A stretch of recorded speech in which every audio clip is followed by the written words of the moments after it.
اس نے خواب میں دیکھا کہ ایک بزرگ ظاہر ہوئے، بولے اے بادشاہ بشارت ہو، تیری حاجتیں پوری ہو گئیں۔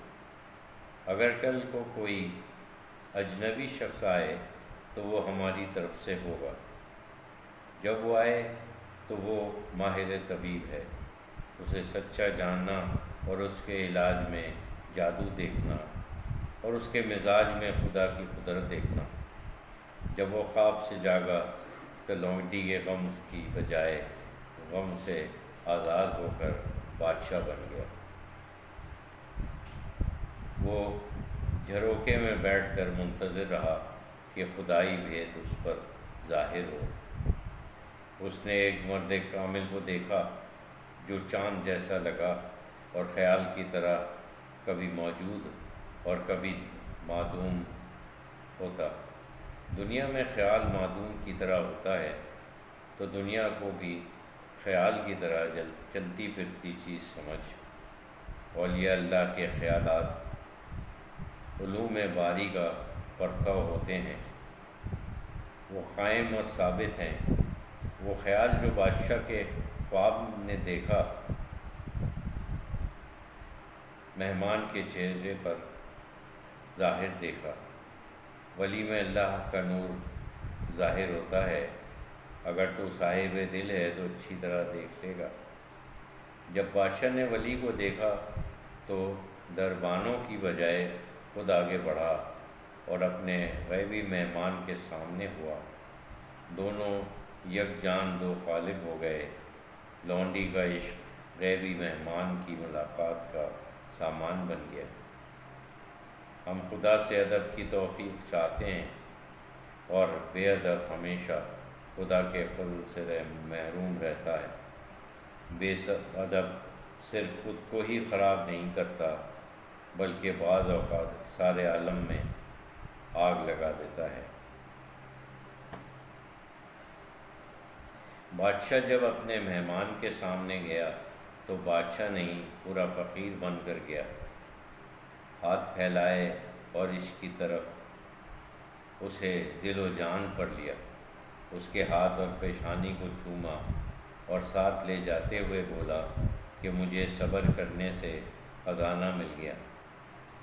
صبر پہلے کڑوا لگتا ہے لیکن بعد میں میٹھا اور سفید پھل دیتا ہے۔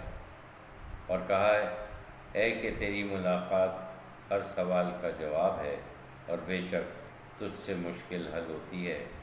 جو کچھ ہمارے دل میں ہے تو اس کی ترجمانی کرتا ہے، جو دلدل میں پھنسا ہو تو اس کا مددگار ہے۔ مجلس کے بعد اسے حرم سرا میں لے گیا۔ بادشاہ اسے بیمار کے پاس لے گیا۔ اس نے لونڈی کا ملاحظہ کر کے بتایا کہ جو دوا پہلے طبیبوں نے دی درست نہ تھی، وہ اس کی اندرونی حالت سے واقف نہ تھے۔ اس نے مرض کو بھانپ لیا لیکن بادشاہ کو کچھ نہ بتایا۔ وہ سمجھ گیا کہ وہ دل کی مریضہ ہے، اس کا بدن ٹھیک ہے۔ دل کی حالت سے عاشقی ظاہر ہے۔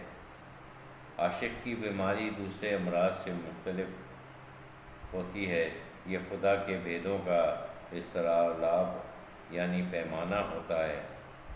عاشقی چاہے ادھر کی ہو یا ادھر کی، حقیقی یا مجازی، آخر اللہ تک رہنمائی کرتی ہے۔ میں اگر عشق کی شرح کروں تو شرمندہ ہوتا ہوں، کیونکہ یہ بیان کی چیز نہیں ہے۔ بے زبان عشق خود خوب روشن ہوتا ہے۔ عشق سے منہ نہ موڑ، چاہے وہ مجازی ہی ہو، کیونکہ وہ بھی تمہیں حقیقت کی طرف لے جائے گا۔